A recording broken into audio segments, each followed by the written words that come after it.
Bonjour à toutes et tous. Lundi soir a commencé à l'Assemblée nationale la discussion sur le budget de 2025.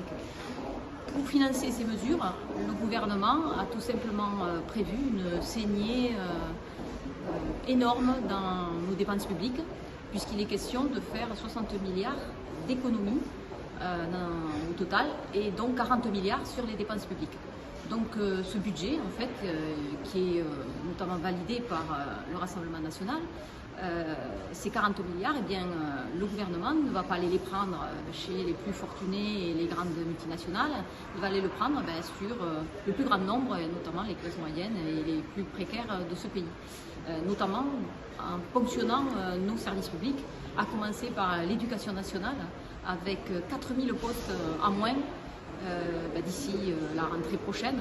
C'est énorme, c'est considérable, d'autant plus que des coupes avaient déjà été faites sur les postes les années précédentes.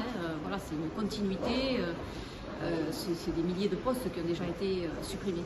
Ensuite, l'hôpital aussi va être mis à contribution, et notre système de santé, avec des remboursements qui vont être moins bien faits.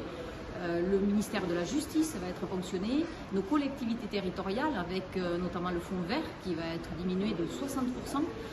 Il faut savoir que c'est le fonds qui sert à financer la transition écologique. Tous ces budgets, eh bien, c'est la vie concrète de tous les jours de nos concitoyens et concitoyennes. Le Rassemblement national n'a pas voté la censure du gouvernement. Il aurait pu en fait s'opposer à ce budget, il ne l'a pas fait. Il n'a pas non plus voté la motion de destitution.